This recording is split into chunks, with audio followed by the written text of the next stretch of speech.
Now at 6. An attack on one of us is an attack on all of us. Tragedy near Capitol Hill. We have the latest reactions from Virginia and our own backyard.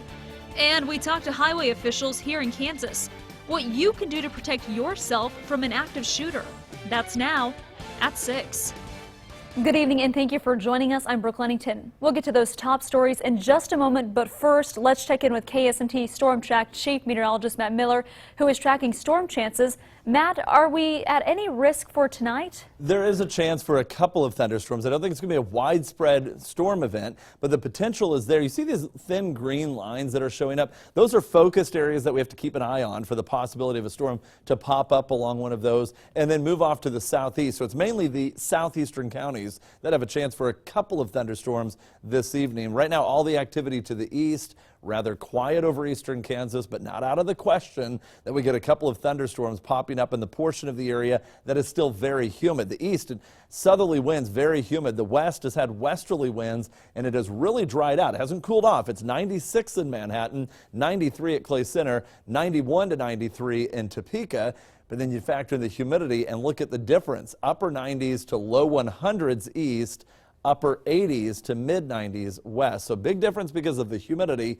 And in that area of high humidity, we could see a couple of storms this evening or perhaps even into early tonight. I'll take a closer look at that coming up.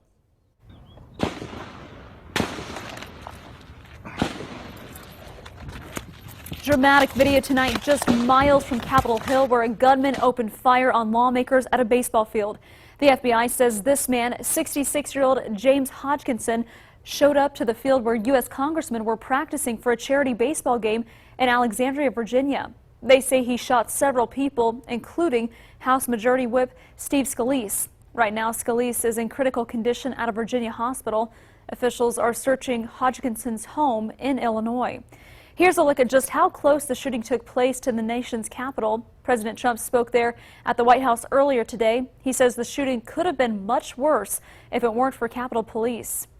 Now, even though that shooting happened several states away, that doesn't mean an active shooter situation couldn't happen in our own backyard. KSNT News reporter James Ryan talked with Kansas Highway Patrol about how you can protect yourself.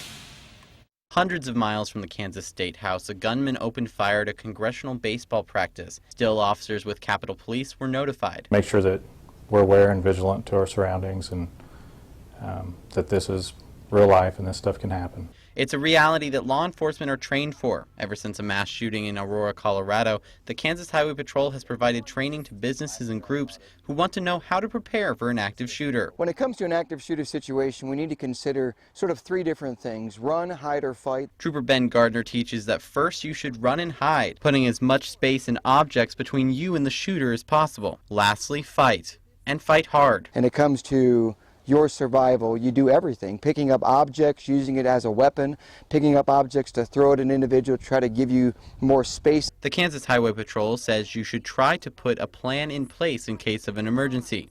Even if you never have to use it, it's better to be prepared. James Ryan, KSNT News. Trooper Gardner says that even if your employer doesn't have an active shooter emergency plan, you should still make your own plan. Lawmakers in Kansas are also reacting on social media. Tonight they are sending thoughts and prayers to those who are there. Some are even expressing anger. Representative Roger Marshall said in a statement, quote, "This at a baseball practice, no less, is an insult to America, our way of life, and our ability to put politics aside and enjoy a pastime to benefit charity." A former representative also says this shooting correlates with other recent incidents. Comedians using visual props of the president's head severed. When you have plays in New York City that depict the killing of the President of the United States, we've risen to a very dangerous level, I think, in our culture today. On the other side of the Capitol, Senators Jerry Moran and Pat Roberts were also quick to tweet out their support for the victims of the shooting. It was obviously a tragic situation for those who were there at the baseball field at the time of the shooting. Our very own Washington correspondent Mark Meredith has been on Capitol Hill all day long. Mark, you just got back from the scene of this morning's shootings. What are witnesses telling you about what they heard and saw?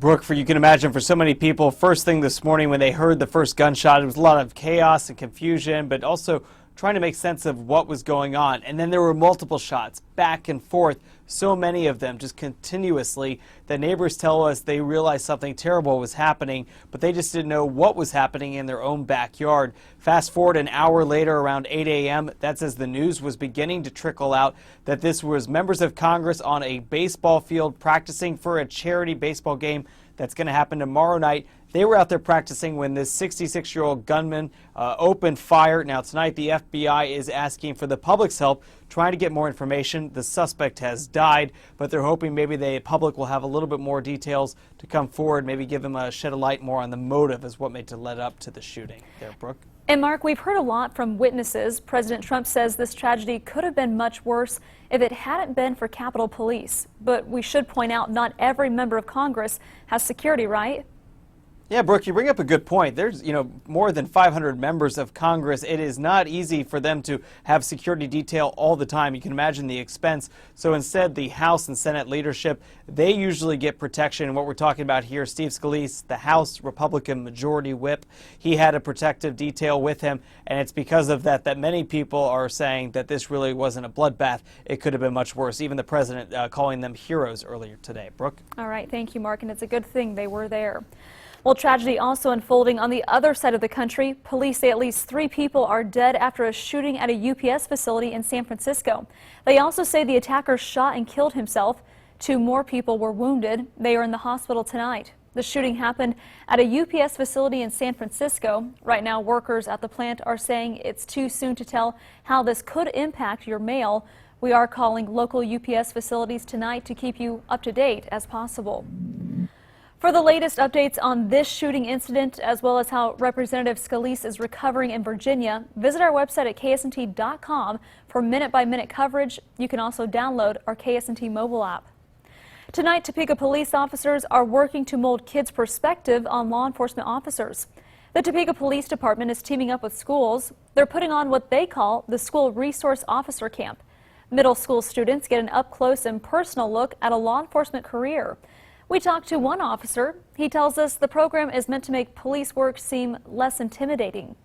We just bring in different TPD units. We bring in the highway patrol. We bring in the zoo. It's an opportunity for the kids to see us not in uniform, in a different light, build those relationships. Kids will get demonstrations on things like texting and driving and DUI goggles. Fort Riley is celebrating a major milestone tonight. Stick around to hear how many years of service these soldiers are celebrating. Later in sports, Kansas City Royals faced a familiar pitcher and had success against him in their series finale against the Giants. Plus, it's a new style of golf tournament going on at Firekeeper this weekend. I'll have the details in about 15 minutes. Hot and humid weather across the eastern half of the area, hot and dry to the west, but temperatures are largely in the 90s right now. Tomorrow, more of the same, although we'll see a lot of sunshine during the day, warming us up into the mid-90s. We could still see another round of some scattered thunderstorms tomorrow as well. Talk about that coming up.